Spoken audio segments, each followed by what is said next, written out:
Hello dear students, तो कैसे हो भैया आप लोग। मैं आ गया हूँ एक बार फिर से और हम पढ़ने वाले हैं फिजिक्स। और फिजिक्स में हम पढ़ रहे हैं chapter number 5।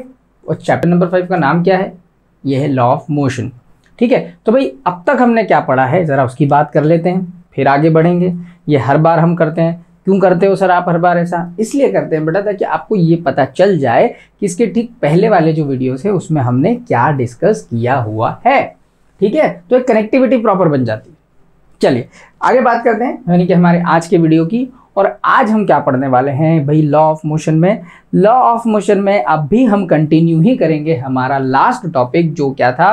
Conservation of linear momentum. मतलब अभी भी हम कंजर्वेशन ऑफ लीनियर मोमेंटम की ही बात करने वाले हैं, लेकिन सिर्फ फर्क इतना है कि जहां पहले मैं जो आपके साथ कंजर्वेशन ऑफ लीनियर मोमेंटम की बात कर रहा था वहां मास को हम कांस्टेंट मान रहे थे।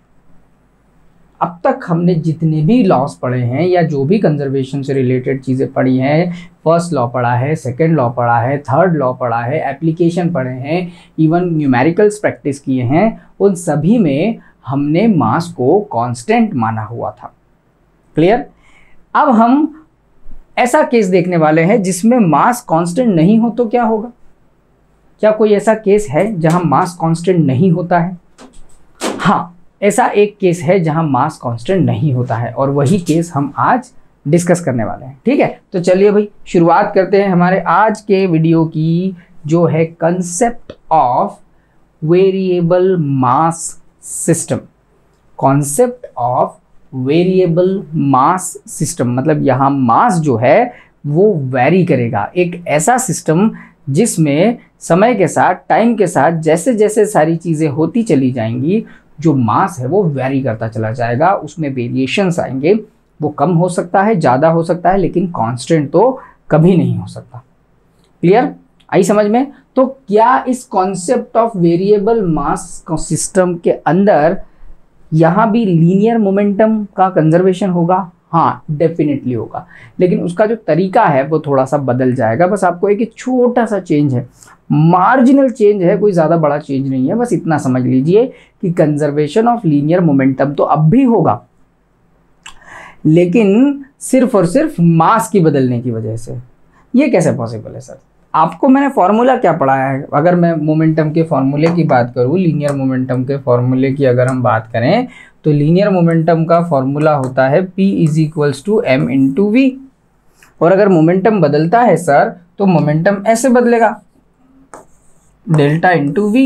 यह आपने हमको बताया है सर, है ना? यहाँ तक का केस हमने देखा है। लेकिन अब मैं यहाँ पर जो है वो मास को वैरी करूँगा। मास को वैरी करूँगा मतलब, मास को वैरी करने का मतलब है यहाँ पर ऐसा कुछ। आई मेरी बात समझ में? मास को वेरी करूंगा तब भी, क्योंकि आप एक बात नोटिस करिए, आपको एक बात समझ में आनी चाहिए कि जो मोमेंटम है वो मास पे डिपेंड नहीं करता। क्या करता है? ना, मास पर भी डिपेंड करता है ना। और भले वेलोसिटी कांस्टेंट हो। याद करिए जब मैंने आपको लीनियर मोमेंटम का बेसिक कॉन्सेप्ट बताया था तो कुछ केसेस डिस्कस किए थे, याद है आपको? वो केसेस क्या थे? केसेस थे या तो ऑब्जेक्ट जो है जब सेम मोमेंटम से जा रहा हो तो भारी वाले ऑब्जेक्ट की जो स्पीड होती है वो ज़्यादा होती है, और जो हल्के वाला जो भारी वाला ऑब्जेक्ट होता है उसकी स्पीड कम होती है, और जो हल्का वाला ऑब्जेक्ट होता है जिसका मास कम होता है उसकी स्पीड ज़्यादा होती है। ये केस हमने लीनियर मोमेंटम के केस में डिस्कस किया था ना, तो बस वही केस यहाँ पर हम अप्लाई करेंगे। पहले हमने देख लिया कि भाई मास अगर कांस्टेंट है तो वेलोसिटी को वैरी करके आप मोमेंटम वैरी कर सकते हो, लेकिन अब हम वेलोसिटी को कांस्टेंट कर लेंगे और मास को वैरी करेंगे, क्योंकि अल्टीमेटली मोमेंटम मास पे भी तो डिपेंड करता ही है ना। ठीक है, तो चलिए भाई शुरुआत करते हैं हमारे concept of variable mass system की। और इसमें हम सबसे पहले क्या बात करने वाले हैं? हम बात करने वाले हैं इसकी। ये क्या है सर? ये है एक रॉकेट, यानी कि हम बात करने वाले हैं रॉकेट प्रपल्शन के कॉन्सेप्ट की। हम बात करने वाले हैं रॉकेट प्रपल्शन का कॉन्सेप्ट। क्या है ये रॉकेट प्रपल्शन? रॉकेट कैसे ज़मीन से ऊपर आकाश में जाता है, उसके पीछे का रीज़न क्या है, ये हम यहाँ डिस्कस करने वाले हैं। यहाँ पर लीनियर मोमेंटम का कॉन्सेप्ट लगेगा, उसको हम कंजर्व करेंगे but in terms of variable mass concept. Clear? बात समझ में आ रही है?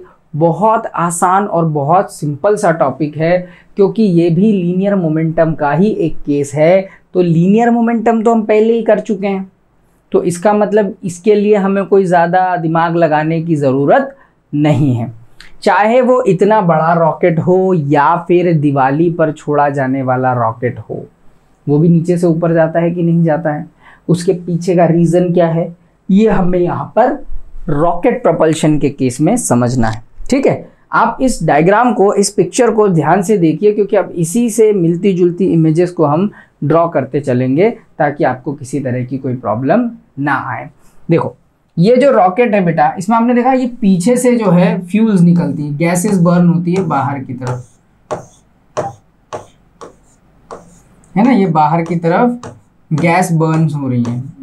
और ये जो गैस है जो बाहर की तरफ निकलती है, कैसे निकलती है, जब भी रॉकेट प्रोपल्शन यानी रॉकेट लॉन्चिंग की जाती है तो आपने देखा होगा उसमें नीचे से बहुत तेजी से आग या जो फायर है वो बाहर निकलती है, मतलब गैसेस इतनी तेजी से बर्न होती है।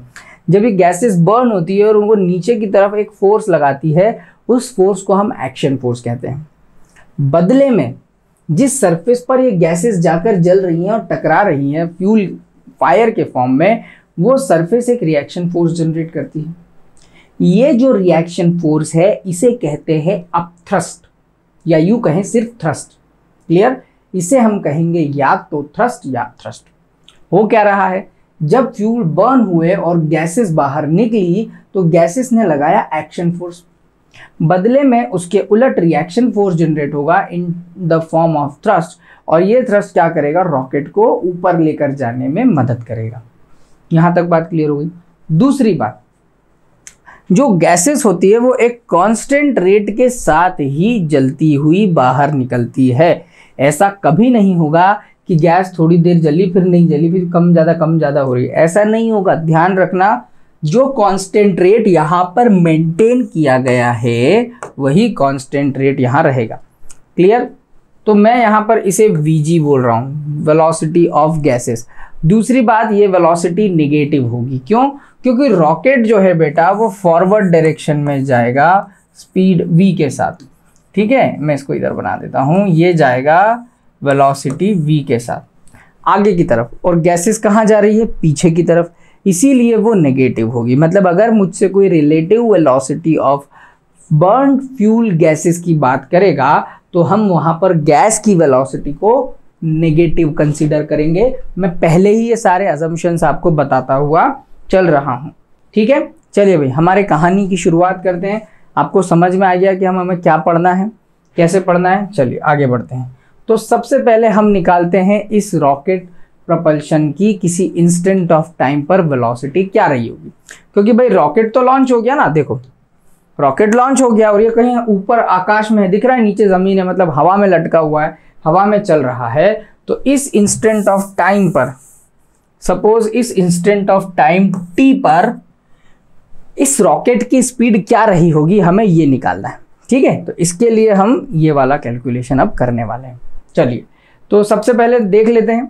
आप यहाँ देखिए, ये मेरी इनिशियल पोजीशन है, फेज है रॉकेट का, जहाँ इसका ओवरऑल मास है कैपिटल M, और जो इसकी स्पीड है वो मैं मान लेता हूँ v।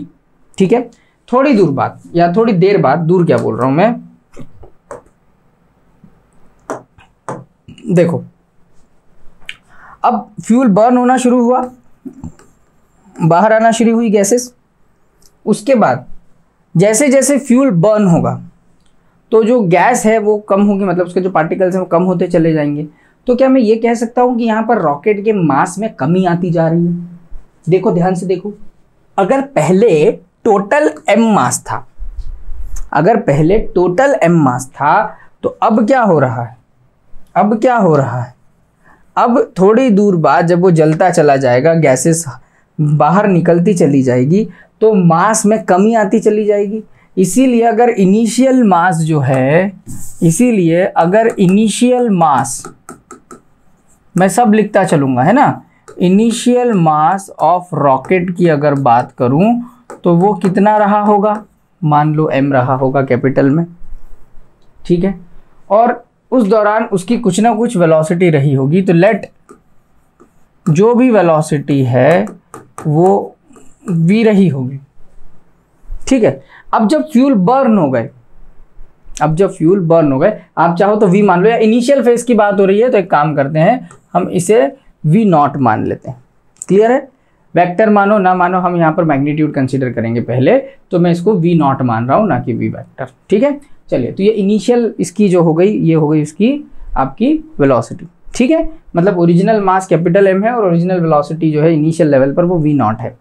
अब जैसे ही थोड़ी देर हुई और फ्यूल बर्न होना शुरू हुए, तो वो फ्यूल बर्न होकर गैस के फॉर्म में बाहर आने लगे आफ्टर द इग्निशन, क्योंकि जो सारा फ्यूल है वो रॉकेट के फ्यूल चैम्बर के अंदर भरा हुआ है।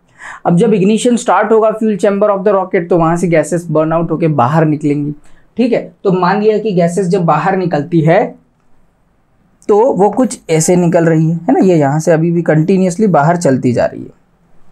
कैसे जा रही है? तो मतलब बदले में क्या लग रहा है? रिएक्शन फोर्स लग रहा है, जिसे हम थ्रस्ट कहते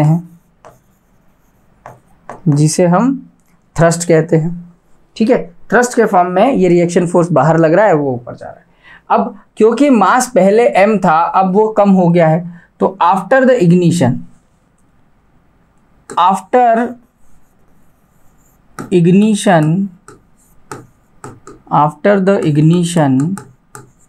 जो मास है उसमें कुछ ना कुछ कमी आई होगी, भले ही थोड़ी सी आई होगी। मान लो डेल्टा m, थोड़ा सा डेल्टा m से कम हो गया, देखो मास कम हो गया, पहले से कम हो गया, ठीक है। पहले जो भी रहा होगा उसमें से कुछ कमी आई है, हर बार ये कमी आती चली जा रही है। क्लियर? तो भाई मैंने उसको डेल्टा m मान लिया। ये डेल्टा m अमाउंट से बार बार रिड्यूस होता चला जाएगा, ठीक है। आई बात समझ में? अब है कहानी का मेन पॉइंट, अब समझना जरा ध्यान से, ठीक है। ये मास धीरे धीरे कम होता चला जा रहा है, तो किसी इंस्टेंट ऑफ टाइम t पर, अब जब मास कम होता जा रहा है तो मुझे बताओ वेलोसिटी में क्या फर्क पड़ेगा? तो आफ्टर इग्निशन जो वेलोसिटी रही होगी वो v नॉट में थोड़ी सी ज़्यादा और चेंज हो गया होगा dv। अगर मैं इसको डेल्टा m की ऐसा मान लेता हूँ, देखो, ताकि आपको समझ में आए, क्योंकि ये टर्म्स जो है वो आप पहले देख चुके हैं, तो आपको नई टर्म्स में बार बार इसको देखने या समझने की ज़रूरत नहीं पड़ेगी, इसी में आप इसको बड़ी आसानी से क्लियरली समझ जाओगे, ठीक है। तो चलिए मैं काम करता हूँ, सारे टर्म्स को इसको मान लेता हूँ इनिशियल मास m नॉट, तो initial velocity v not. After the ignition जो भी मास रहा होगा किसी भी कंडीशन पे, वो रहा होगा m। क्लियर? समझना ध्यान से। और यहाँ जो स्पीड रही होगी वो थोड़ी सी बदल गई होगी, लेट इट बी v, है ना। किसी इंस्टेंट ऑफ टाइम की बात कर रहे हैं, तो इंस्टेंट ऑफ टाइम t पे मास m रहा होगा आफ्टर इग्निशन, और जो इसकी वेलोसिटी रही होगी आफ्टर इग्निशन वो v हो गई होगी, ठीक है। अब मैं ऐसा मानकर चलता हूँ कि अगर आप ये कंसीडर कर रहे हैं, तो क्या हम ऐसा मान लें कि इनिशियल वेलोसिटी जो है वो कम रही होगी और धीरे धीरे फाइनल वेलोसिटी बढ़ती गई होगी, क्योंकि मास जो है अकॉर्डिंगली जो मास है, पहले का जो मास था वो ज़्यादा था बाद के मास से, इस वजह से पहले की जो वेलोसिटी थी वो छोटी थी बाद की वेलोसिटी से। क्या ये कॉन्सेप्ट समझ में आ रहा है? क्योंकि जैसे जैसे फ्यूल बर्न होगा वैसे वैसे उसका मास कम होता जाएगा, मास कम होगा तो इसका मतलब ये है कि वो हल्का होता चला जाएगा, हल्का होता चला जाएगा। तो याद करो कंजर्वेशन का कॉन्सेप्ट, जिसका मास कम उसकी स्पीड ज़्यादा वाली एक बात मैंने आपसे कही थी। तो जैसे जैसे फ्यूल बर्न होगा, गैसेस बाहर निकलेंगी, वैसे वैसे mass of the rocket decrease होगा, और due to the decrease in the mass जो स्पीड है रॉकेट की, जो वेलोसिटी है वो बढ़ना शुरू हो जाएगी। क्लियर है? यहाँ तक बात समझ में आई? तो इसलिए मैंने ये बात लिखी, ये बहुत इंपॉर्टेंट कंसेप्ट है, इसीलिए मैं इसको बता रहा हूँ, ठीक है। ये याद रखना है आपको। क्लियर है? जिसका मास कम उसकी स्पीड ज़्यादा वाला कॉन्सेप्ट लगाकर मैं यहाँ तक पहुँचा हूँ। अब किसी छोटे से इंस्टेंट ऑफ टाइम पर, भाई ओवरऑल तो ये हो रहा है कि यहाँ पर इतनी मास चेंज हो रहा है और इतनी स्पीड में चेंज आ रहा है और वेलोसिटी v बन रही है, लेकिन कोई मुझसे पूछता है आधे सेकंड में भी कुछ तो गैस बर्न हुई होगी, माइक्रो सेकंड में भी कुछ तो गैस बर्न हुई होगी। तो इसका मतलब ये है कि किसी इंस्टेंट ऑफ टाइम t पर अगर मैं बात करूं तो मैं ये कह सकता हूं कि यहाँ पर मास में जो है वो कुछ ना कुछ तो छोटा सा चेंज आया होगा। तो लेट मैं मानता हूं dm, ये क्या है, ये है चेंज इन मास, ये है change in mass at time dt। छोटे से टाइम के अंदर मास में छोटा सा कुछ तो चेंज आया होगा। इसका मतलब ये कि छोटी सी भी अगर आधा सेकेंड, माइक्रो सेकेंड, मिली सेकेंड भी हुआ गैस बर्न हुई होगी तो मास में कमी आई होगी, क्योंकि वो तो होता जा रहा है, तभी तो रॉकेट ऊपर जा रहा है। ठीक है, तो इस छोटे से टाइम dt में इतना मास चेंज हुआ, और जब इतना मास यहाँ पर चेंज हो रहा है तो यहाँ पर वेलोसिटी में जो है वो करेस्पॉन्डिंगली इंक्रीमेंट हो रहा है। तो यहाँ पर जो dv है, let it be the increase in velocity in time dt। उसी टाइम इंटरवल में वेलोसिटी में भी तो कुछ ना कुछ इंक्रीमेंट होगा। जिस टाइम पर मास गिरा उसी टाइम पर एकदम से वेलोसिटी भी तो बदलेगी कि नहीं बदलेगी। ठीक है, ये बात भी समझ में आ रही है। तो क्या यहां तक का कॉन्सेप्ट क्लियर है? कोई ओरिजिनल मास था m0, ओरिजिनल वेलोसिटी थी v0, गैस बर्न हुई, मास में कमी आई, मास डिक्रीज होता है आफ्टर इग्निशन, मास m हो गया। m की वैल्यू क्या हो सकती है, m0 में से डेल्टा m को हर बार कम करते चले जाओ तो m मिलेगा। उस दौरान वेलोसिटी क्या रही होगी, v रही होगी। ठीक है, चलिए, तो जिसका मास कम उसकी वेलोसिटी हमेशा ज़्यादा होने वाला कॉन्सेप्ट हम पढ़ते हैं। लेकिन जैसे जैसे यहाँ पर मास बढ़ा हुआ है और बाद में जब मास की वैल्यू कम हुई after the ignition of gas, उस दौरान वेलोसिटी बढ़ गई, क्योंकि पहले वो भारी था इसलिए इनिशियल वेलोसिटी कम थी। ठीक है, ओके, तो हमने ये कुछ चेंजेस यहाँ पर मान लिए। इसके अलावा एक चीज़ और आपको ध्यान रखना है, वो ये कि यहाँ से जो गैसेस हैं वो बाहर निकल रही है। ठीक है, तो मैं एक कॉन्सेप्ट मानता हूँ vg, ये है वेलोसिटी ऑफ बर्निंग गैसेस या बर्निंग फ्यूल। ठीक है, vg यानी वेलोसिटी ऑफ गैस जिससे ये बाहर निकल रही है। दूसरी बात, मैं इसे नेगेटिव कंसीडर कर रहा हूं। क्यों नेगेटिव कंसीडर कर रहा हूं? क्योंकि रॉकेट अगर ऊपर की तरफ जा रहा है v वेलोसिटी से, तो गैसेस नीचे की तरफ आ रही है उसके अपोजिट डायरेक्शन में। वेलोसिटी का एक्चुअल डायरेक्शन रॉकेट का इधर है, तो गैस उसके अपोजिट डायरेक्शन में जा रही है, इसलिए मैं उसको नेगेटिव कंसीडर कर रहा हूँ। ठीक है, चलिए, यहाँ तक की भी बात क्लियर हो गई। अब थोड़ा सा आगे बढ़िए और चीज़ों को समझने की कोशिश कीजिए, है ना। आपके लिए कंफर्म कर दिया गया है कि ये रॉकेट जो है वो v स्पीड से ऊपर जा रहा है और गैसेस जो है वो यहाँ पर -vg है जो नीचे की तरफ आ रही है। इस पर लग रहा है रिएक्शन फोर्स, जिसे हम कह रहे हैं थ्रस्ट, जिसे हम कह रहे हैं थ्रस्ट। ओके, चलिए, अब इतना कंसिडरेशन हमने कर लिया है। अब एक काम करते हैं, आपका ये कहना है कि ये जो है वो कंजर्वेशन ऑफ लीनियर मोमेंटम को फॉलो करता है। कैसे? तो अब जरा देखना, ध्यान से समझना। ये थोड़ा सा मैं कॉन्सेप्ट आपको बता रहा हूँ। जब फ्यूल चैम्बर में गैसेस बर्न हुई होंगी, जब फ्यूल चैम्बर में गैसेस बर्न हुई होंगी तो एक जैसे रेट से हुई होगी। ऐसा तो नहीं कि फट करके जला, ऐसा तो नहीं हो रहा है कि जल रहा है, फट रहा है, जल रहा है, कम हो रहा है, जल रहा है, कम हो रहा है। ऐसा होगा तो वो रॉकेट तो जा ही नहीं पाएगा ऊपर। तो इसीलिए जो गैसेस निकल रही है वो कांस्टेंट रेट से बर्न हो रही है, कांस्टेंट रेट के साथ ही बाहर निकल रही है। इसका मतलब ये हुआ कि अगर कांस्टेंट रेट से बर्न होकर बाहर आ रही है तो कांस्टेंट रेट से वेलोसिटी बदल रही होगी। मतलब फ्यूल गैसेस का जो इग्निशन है जिससे वो बाहर एग्जॉशन हो रहा है, इग्निशन नहीं, जो एग्जर्शन है, एग्जॉस्ट जिससे वो कर रही है, वो कांस्टेंट रेट से अगर बाहर की तरफ एग्जर्ट कर रही है, एग्जॉस्ट कर रही है, तो इसका मतलब बाहर निकलने वाली गैसेस का जो मोमेंटम है वो क्या रहा होगा, कांस्टेंट, क्योंकि कांस्टेंट रेट के साथ ही बर्न हो रही है, कांस्टेंट रेट से बाहर निकल रही है, इसीलिए वहां पर उसका जो मोमेंटम रहा होगा वो क्या रहा होगा, कांस्टेंट। अब जरा ध्यान से समझना, फिर से समझना ध्यान से। मैं क्या, ये स्टेटमेंट क्लियर हो गया? ओके। लेकिन इसी दौरान, अगर इसी दौरान बात की जाए तो इसका मोमेंटम कांस्टेंट है, मतलब कंजर्व है, ये बात समझ में आ रही है। तो फिर अगर स्पीड कांस्टेंट है बर्निंग गैसेस की तो वो तो नीचे की तरफ है ना। ऊपर क्या हो रहा है, ऊपर इसी को बदलाव लेकर कौन उसका फायदा उठा रहा है, उसका फायदा उठाया जा रहा है मास के थ्रू, क्योंकि वो हल्का होता जा रहा है। अब हल्का होता जा रहा है तो अब थ्रस्ट लग रहा है। याद करो, अगर मोमेंटम गैस की वजह से बदलता है जो कि कांस्टेंट रेट से बाहर निकल रही है, मतलब यहाँ उसका मोमेंटम कंजर्व है। सारा खेला जो हो रहा है वो मास में होने वाले चेंज की वजह से हो रहा है, और इसीलिए मैं इसे वेरिएबल मास कॉन्सेप्ट कहता हूँ, क्योंकि मास बदल रहा है। ठीक है, अब जरा इस कॉन्सेप्ट को लेकर थोड़ा सा और आगे बढ़ते हैं ताकि आपको ओवरऑल कॉन्सेप्ट समझ में आ जाए। यहाँ तक तो क्लियर है, कोई डाउट नहीं है, सारी चीजें लिखी हुई है, आप चाहो तो बेटा इसका स्क्रीनशॉट ले सकते हो। ठीक है, ध्यान रखो, ध्यान से सुनो, रेट ऑफ इजेक्शन जो है गैस का वो क्या हो रहा है, वो बार बार तेजी से बाहर निकल रहा है, कम हो रहा है। जितनी तेजी से गैसेस बाहर निकलेंगी उतनी ही तेजी से रेट ऑफ इजेक्शन निकलेगा। अब क्योंकि जो गैस है वो कांस्टेंट रेट से जलकर बाहर आ रही है, तो कांस्टेंट रेट से बाहर आने का मतलब है कांस्टेंट रेट से उसका मूवमेंट होना, कांस्टेंट रेट से उसका मोमेंटम कंजर्व होना, इसलिए उसके मोमेंटम में कोई बदलाव नहीं होगा। यहाँ मोमेंटम जो है वो कंजर्व हो जाएगा, इसीलिए rate of change of momentum constant है। लेकिन ड्यू टू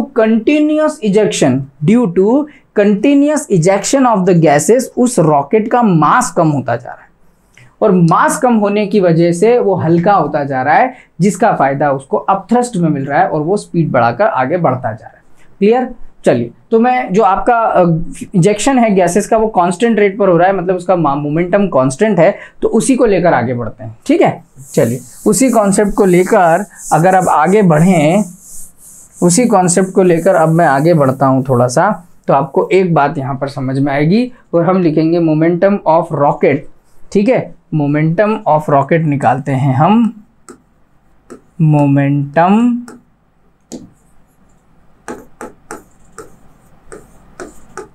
ऑफ रॉकेट ये निकालते हैं हम एट टाइम t, और एक मोमेंटम निकालता हूं मैं जस्ट इससे थोड़ा बाद वाला dt time. Momentum of rocket है ना, इक्वल टू का साइन लगाया है मैंने, मोमेंटम ऑफ रॉकेट। ध्यान रखना, अगर t टाइम पर रॉकेट का मोमेंटम क्या है वो, और साथ में उससे जस्ट थोड़ा बाद में आधे सेकेंड बाद जो रॉकेट का मोमेंटम रहा होगा, है ना, तो मोमेंटम ऑफ रॉकेट। लेकिन एक बात और ध्यान रखो, रॉकेट के मोमेंटम के साथ साथ एक चीज और है, क्या? गैसेस का बर्न होना भी साइमल्टेनियस है, साथ में हो रहा है, क्योंकि रॉकेट का मोमेंटम बदलेगा ही तब जब गैसेस का मोमेंटम या गैसेस बर्न होंगी। ठीक है, तो इसीलिए थोड़ी देर बाद जब गैस बर्न हुई तो momentum of rocket plus ejection gases, momentum of rocket plus ejection of gases, लेकिन टाइम क्या है इस बार? t से थोड़ा सा ज्यादा, after just dt time interval. t time पर जो भी मोमेंटम रहा होगा वो, और इससे जस्ट थोड़े बाद जो भी मोमेंटम रहा होगा वो दोनों आपस में इक्वल होंगे, क्योंकि तभी तो लीनियर कंजर्वेशन ऑफ मोमेंटम होगा। क्योंकि लीनियर कंजर्वेशन ऑफ मोमेंटम या कंजर्वेशन ऑफ लीनियर मोमेंटम का मतलब ही यही है कि जितना मोमेंटम पहले था उतना ही मोमेंटम थोड़ी देर बाद भी होना चाहिए। मतलब जितना मोमेंटम t टाइम पर था उतना ही momentum t plus delta t time पर भी होना चाहिए। क्लियर? तो चलिए भाई शुरुआत करते हैं। तो पहले किसी टाइम t पर मैंने माना था कि जो भी मेरा मोमेंटम रहा होगा वो रहा होगा m और स्पीड रही होगी v। क्लियर? ओके। लेकिन बाद में थोड़ी देर बाद मैं रॉकेट और बर्न फ्यूल का मोमेंटम देखूं तो रॉकेट का अंदर क्या हो रहा है, थोड़ी देर बाद जब देखा तो मास में थोड़ी सी कमी आ गई। मास में कमी आ गई तो मतलब अब वो dm मास हो गया होगा थोड़ा सा छोटा, ओरिजिनल मास m में से माइनस dm हो गया होगा। ठीक है, ओरिजिनल मास m में से माइनस dm हो गया होगा, थोड़ा कम हुआ होगा। लेकिन जब मास कम हुआ तो रॉकेट की स्पीड यानी वेलोसिटी तो बढ़ गई। ये है रॉकेट का momentum, mass into velocity. Rocket का momentum after dt time, mass into velocity. Original time t, initial time t पर तो इतना मोमेंटम था, लेकिन t के बाद जब जस्ट बाद वाला dt टाइम आया तो रॉकेट का मोमेंटम ये हो गया। ठीक है, लेकिन साथ में फ्यूल गैस भी तो बर्न होके बाहर आ रही है, उसका भी तो कुछ ना कुछ हमें करना पड़ेगा। ठीक है, तो भैया हर थोड़ी देर बाद मास क्या हुआ, dt टाइम में मास क्या हुआ, dm अमाउंट से कम हुआ। यही थोड़ी देर पहले मैं सारी चीजें लिख रहा था आपके सामने। थोड़ा सा मास और कम हुआ क्योंकि गैस बर्न होगी तो मास और कम होगा गैस का भी, ठीक है। तो मास ऑफ द गैस, और उसकी स्पीड क्या रही होगी, क्योंकि momentum is nothing but mass into velocity. तो यहां पे क्या कर दिया, ये है momentum of rocket at time t plus delta T plus momentum of gas is burning at time t plus delta T is this, where minus g indicating the direction of burning fuel velocity which is in opposite direction to the actual direction of motion of rocket. Clear? Okay, यहां तक भी बात समझ में आ गई। जरा इसको mathematically solve करते हैं, है ना। तो अब इस m को अंदर मल्टीप्लाई करते हैं, mv plus mdv minus dmv minus dmdv plus plus minus minus dmvg। Clear? Okay, क्या कैंसिल होने जैसा दिखता है उसको कैंसिल कर दो, mv से mv कैंसिल, ठीक है। और दूसरी बात, क्योंकि dm बहुत छोटा अमाउंट है, dm and dv are very small, therefore dm into dv ये क्या होगा, नेग्लिजिबल होगा। ये नेग्लिजिबल हम कंसीडर कर लेते हैं, ये हम नेग्लिजिबल कंसीडर कर लेते हैं, ठीक है। तो उस वजह से ये जो dm और dv वाला टर्म है ये भी क्या हो गया, कैंसल हो गया, ये भी क्या हो गया, कैंसल हो गया। यहाँ तक बात समझ में आई? बहुत आराम से कर रहे हैं, धीरे धीरे कर रहे हैं, लेकिन समझ के कर रहे हैं, इसीलिए आप ध्यान से देखिए, ठीक है। चलिए, अब क्या बनती है मेरी इक्वेशन, क्या बची मेरी इक्वेशन, बचती है इधर तो 0, यहाँ बचा m dv minus dmv minus dmvg, ठीक है। ये बचा इतना, समझ में आया कि नहीं आया, ये इतना बचा। चलो अब एक काम करते हैं, इस mdv को मैं उधर ले जाता हूँ,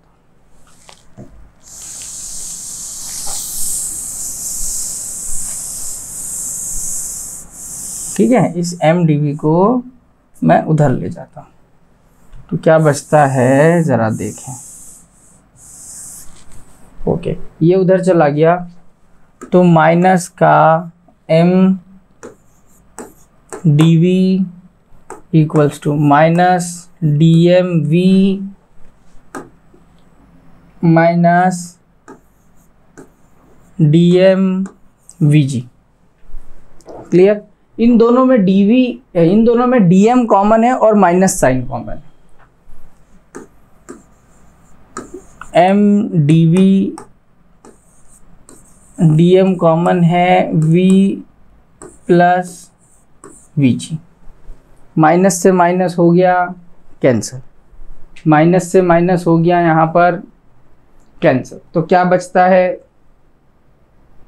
हमारे पास, यहाँ बचता है केवल m dv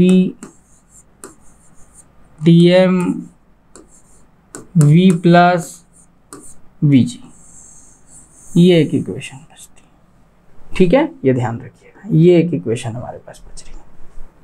अब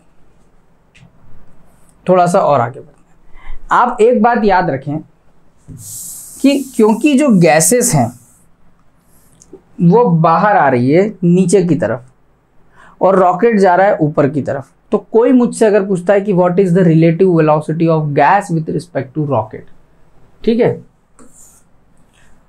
since gases are ejecting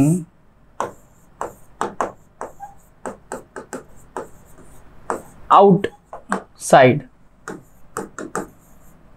of rocket, और ये कैसे आ रही है, बहुत छोटे से, फ्रॉम ऑरिफिस, ऑरिफिस मतलब एक छोटा सा हिस्सा, ठीक है, रॉकेट का, orifice of rocket.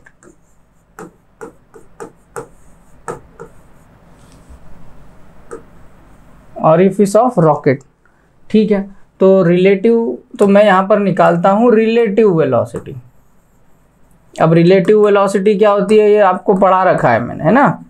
Relative velocity of gases with respect to rocket, with respect to rocket, वो क्या होगी, वो होगी relative velocity of gas with respect to rocket is equals to velocity of gas minus velocity of rocket. अब ये जो velocity of rocket है इसको मैंने v माना था स्टार्टिंग से ही, ठीक है, तो ये असल में हो गई vg minus V, clear, vg minus V. और दूसरी बात, अब मैं यहाँ एक साइन कंसीडर करूंगा, वो क्या, भाई मैंने वेलोसिटी जो थी गैस की उसको पॉजिटिव माना था या नेगेटिव, मैंने तो उसे नेगेटिव माना था, है ना। तो मेरे लिए यहाँ पर ये जो vg है इसकी वैल्यू मैं कंसीडर कर लेता हूँ माइनस, ठीक है, क्योंकि ये एक्चुअल में एल्जेब्रिक सम है। आपको ये बात मैंने वेक्टर के टाइम बताई थी कि रिलेटिव वेलोसिटीज वेक्टर्स होती हैं, तो मैं यहाँ लगा रहा हूँ अब माइनस का साइन, पहले इसलिए नहीं लगाया ताकि आपको कंफ्यूजन ना हो जाए कि कहाँ से आ रहा है ये, है ना। तो ये हो गया माइनस ऑफ Vg और माइनस ऑफ V, सिर्फ V, क्योंकि मैंने स्टार्टिंग से Vr को V माना हुआ है, ये मैं यहाँ पहले ही मेंशन कर देता हूँ। रॉकेट की वेलोसिटी को V माना हुआ चल रहे हैं हम स्टार्टिंग से, ठीक है। चलिए, तो यहाँ से अब ये इक्वेशन क्या बन गई, ये बन गई minus VgR equals to Vg plus V। इसमें से माइनस कॉमन लिया और relative velocity of gas with respect to rocket को मैंने माइनस VgR मान लिया। यहाँ तक किसी को कोई प्रॉब्लम तो नहीं है, नहीं है। तो देखो आपको एक बात समझ में आएगी, ये V प्लस Vg की हमें एक वैल्यू मिल गई, ये V प्लस Vg की वैल्यू अगर मैं यहाँ रख दूँ, इस V प्लस Vg की वैल्यू को उठा के अगर मैं यहाँ रख दूँ तो मुझे क्या मिलता है, मुझे एक कंक्लूसिव स्टेटमेंट, एक इक्वेशन मिलती है। देखो वो स्टेटमेंट क्या बनता है, हर एक चीज़ को बहुत आराम से और धीरे धीरे कर रहे हैं ताकि आपको कोई कन्फ्यूजन ना हो। अगर मैं इसे एक इक्वेशन 1 कह देता हूँ तो from equation 1 m dv equals to dm minus VgR, क्या ऐसा लिखा जा सकता है, क्योंकि इसके बदले ही तो मैं माइनस VgR लिख रहा हूं, क्लियर है, ओके। तो वो छोटी सी वेलोसिटी, छोटे से इंटरवल ऑफ टाइम dt पर जो रॉकेट की वेलोसिटी dt टाइम इंटरवल में बदल रही है dv, वो कितनी हो जाएगी यहां से, वो कितनी हो जाएगी यहां से, minus VgR dm upon m। ये है आपकी इंस्टेंट ऑफ टाइम dt या छोटे से टाइम इंटरवल t पर आने वाली वेलोसिटी में आने वाला चेंज। क्लियर है, बात समझ में आई, यही हम कैलकुलेट करना चाह रहे हैं। आगे जाकर हम इसका ओवरऑल वैल्यू निकालेंगे। ये तो अभी हमें dt टाइम इंटरवल पर छोटे से टाइम इंटरवल dt में, यानी 1 माइक्रो मिली सेकेंड में जो रॉकेट की वेलोसिटी में बदलाव आया है वो इतना आया है। ये सारा बदलाव किस पे डिपेंड कर रहा है, बर्निंग फ्यूल गैसेस पर। भाई अगर फ्यूल गैसेस जितनी तेजी से बर्न होके बाहर निकलेगी नीचे की तरफ, उतना तेजी से रॉकेट की वेलोसिटी में बदलाव होगा ऊपर की तरफ, इसीलिए ये नेगेटिव भी लिख रहा हूं साथ में। आई बात समझ में, क्लियर है। चलो, अगर किसी इंस्टेंट ऑफ टाइम dt पर ये हो रहा है तो टोटल टाइम t पर वेलोसिटी कितनी रही होगी रॉकेट की, ये निकाल लेते हैं भाई। चलिए, तो हम यहाँ पर एक काम करते हैं, यहाँ पर इस इक्वेशन को इंटीग्रेट कर लेते हैं। अगर किसी को कुछ यहाँ पर शॉर्ट नोट टाइप एक नोट डालना हो तो हम लिख सकते हैं change in velocity of rocket, change in velocity of rocket at dt time interval. कितना है, छोटा सा चेंज dv। तो टोटल वेलोसिटी कितनी होगी, therefore net velocity of rocket at instant time t।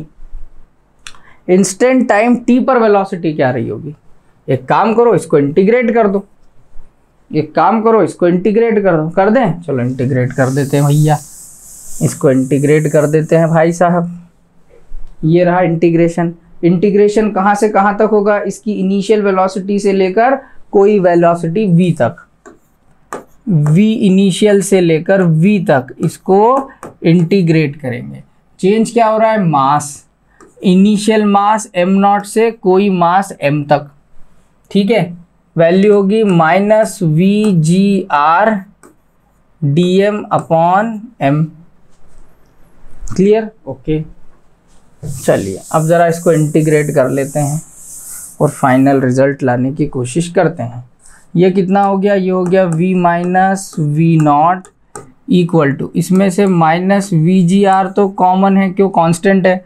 Integration किसका हो रहा है, विथ रिस्पेक्ट टू मासेस हो रहा है, तो इसीलिए हम सिर्फ मासेस के रिस्पेक्ट में इंटीग्रेशन करेंगे।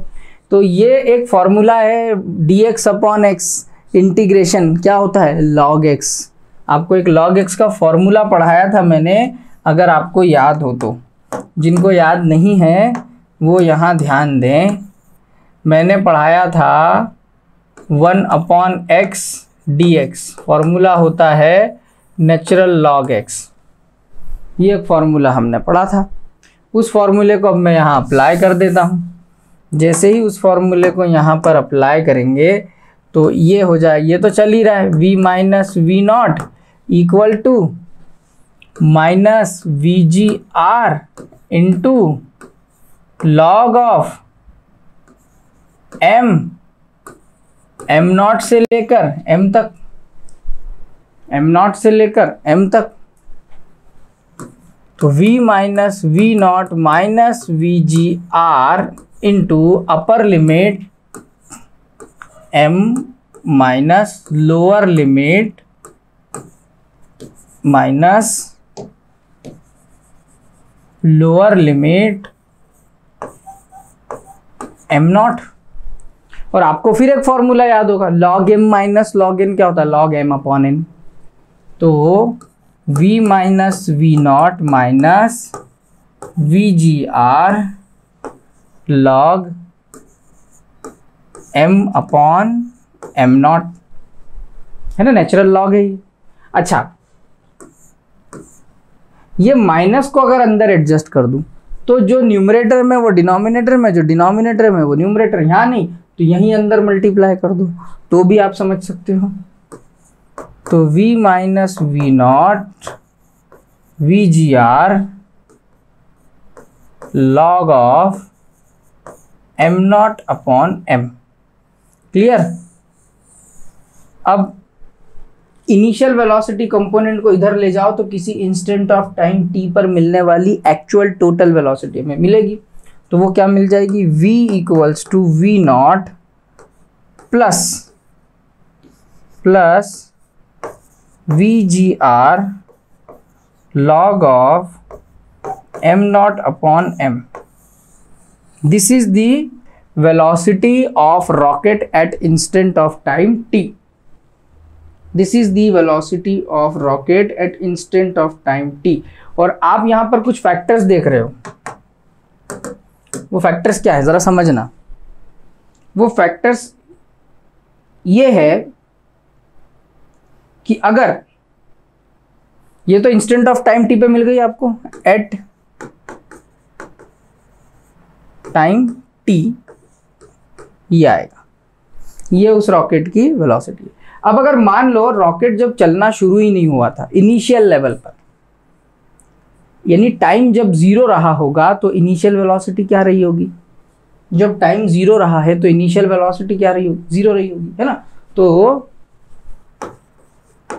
Eight time t equal to 0 initial velocity was 0, therefore जो वेलोसिटी है वो है VGR log of m0 upon m। ये भी याद रखिए, ठीक है, स्पेशल केस है। इनिशियल टाइम t जब 0 रहा होगा, इनिशियल वेलोसिटी 0 रही होगी, तो भैया इतनी वेलोसिटी उसकी बनी होगी, ये है instant of time t equal to 0 पर initial velocity, general velocity. Clear है, बात समझ में आ रही है? तो इसी को हम ये भी कह सकते हैं कि after any time t equal to 0 के बाद जो भी टाइम रहा होगा उस दौरान वेलोसिटी ये रही होगी और इनिशियल टाइम पर ये रही होगी। तो आप एक बात यहां नोटिस कर रहे होंगे, वो क्या? ये जो वेलोसिटी आई है ये 2 फैक्टर्स पे डिपेंड कर रही है। पहला, एग्जॉस्टिंग गैस वेलोसिटी या exhaust speed of burn gas, है ना, एग्जॉस्ट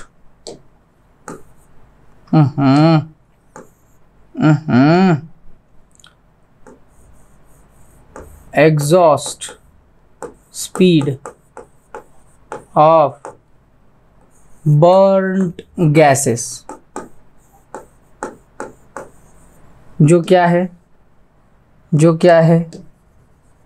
जो है आपकी VGR। एक तो इस पे डिपेंड कर रही है आपकी वेलोसिटी, और दूसरा क्या फैक्टर है? Natural log of ratio of initial mass to the mass at that time. दूसरा फैक्टर है natural log of initial mass and mass at time t। ठीक है, तो मैं एक काम कर दूँ, एक सेकेंड फैक्टर यहाँ लिख दिया, और जो दूसरा फैक्टर है उसको मैं यहाँ लिख लेता हूँ, जरा समझना ध्यान से। 2 फैक्टर्स हैं जिस पर ये आपकी वेलोसिटी डिपेंड कर रही है। पहला फैक्टर है फैक्टर्स, तो फर्स्ट फैक्टर है आपकी एग्जॉस्टिंग स्पीड,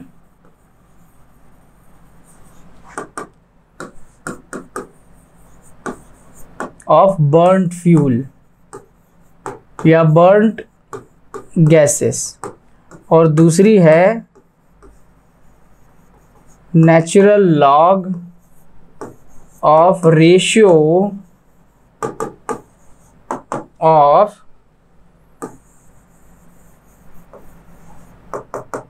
इनिशियल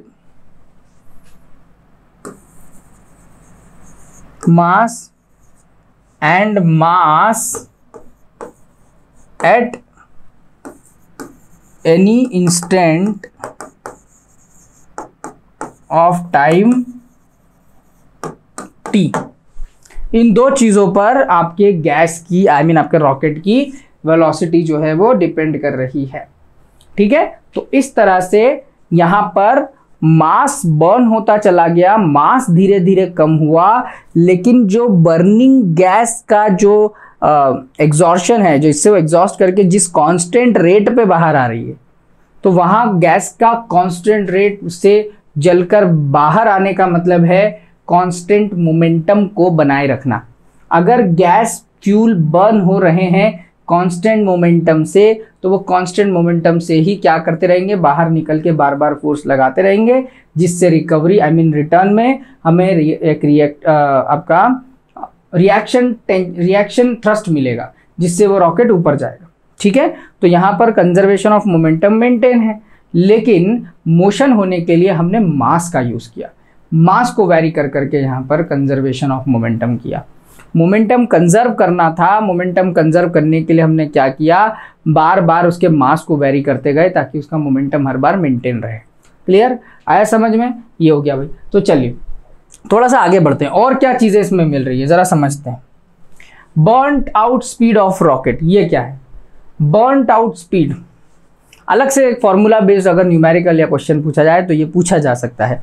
क्या होता है जरा देखें। The speed acquired by the rocket after the combustion of entire fuel, जब पूरा का पूरा फ्यूल बर्न हो जाए उस दौरान जितनी स्पीड उस रॉकेट ने एक्वायर की होगी, उसको मिली होगी, उसी को क्या कहते हैं? Burnt out speed of rocket कहते हैं। अब ये क्या होती है भाई? ये होती है आपकी जो हमने कांस्टेंट वैल्यू निकाली थी।